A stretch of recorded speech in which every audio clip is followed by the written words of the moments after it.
not gonna put this in. And then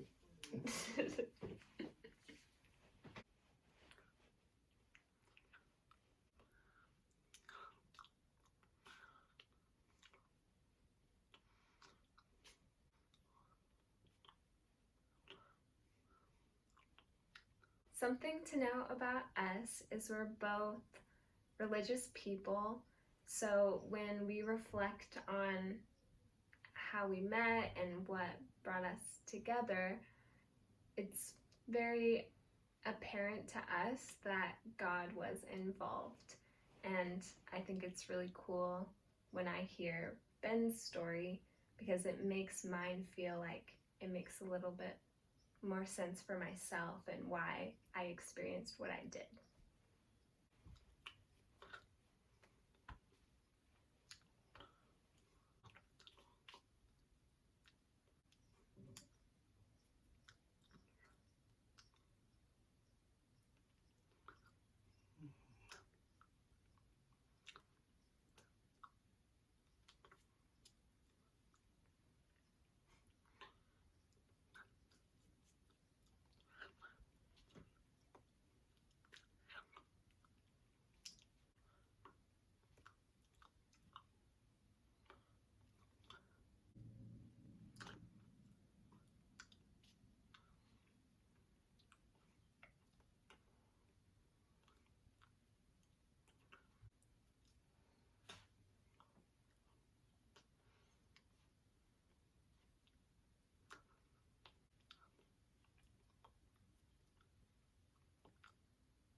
So I had met a few deaf people in my life growing up.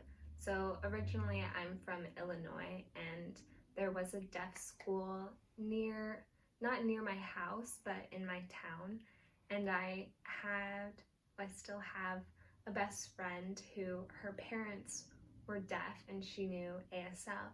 And I remember thinking that was so cool. I remember asking her to show me different signs all the time, and then I would forget, and then I'd ask again, and I didn't feel fearful of trying to communicate with her dad because he could read lips, he could voice, but he also signed, and that was just a really positive experience for me. And then I was involved in a camp that had a girl and her sister was deaf, and they used sign, and a camp counselor knew ASL, and so those three would sign with each other, and we learned songs in ASL, but I always found myself forgetting.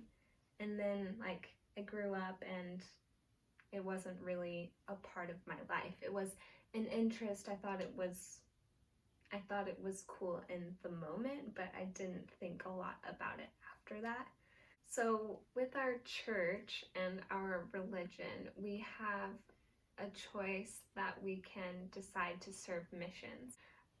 I also served a mission in Romania. While in Romania, I met and noticed a lot of deaf people, and I just remember I would see them and thought they were so cool, and I wanted to approach them, but I was scared and I didn't know. Like, I already was in a different country and didn't know that language super well, so I didn't even know how to approach someone that knew Romanian Sign Language. So, on a mission, you move to different cities, and in the last city that I served in before I came back to the US, I remember me and the girl that I served with, she was what we call a companion.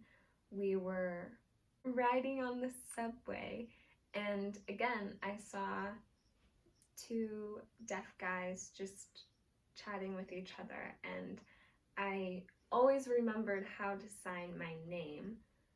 So I approached them and I introduced myself, and it was hard.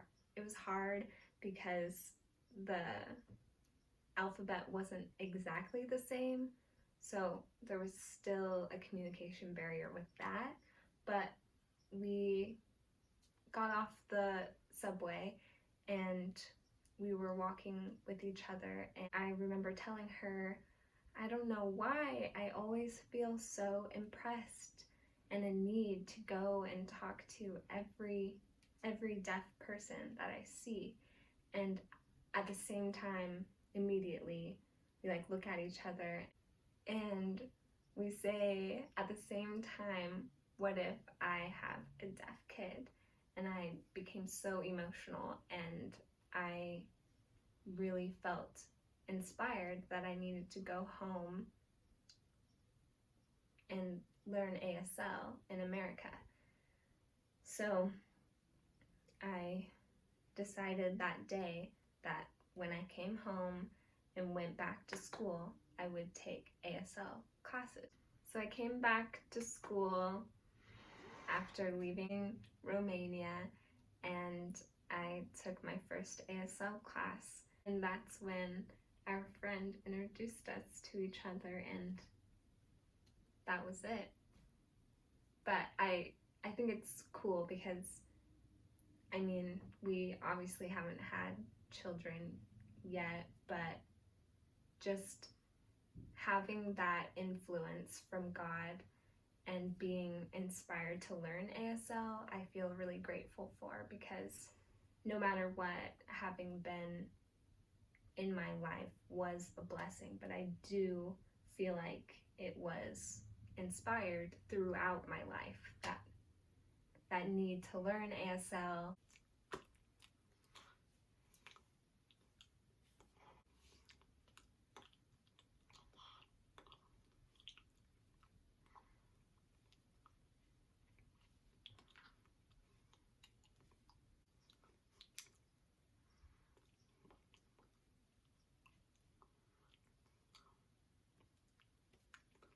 let us know if you have any questions for us about our relationship or deaf culture.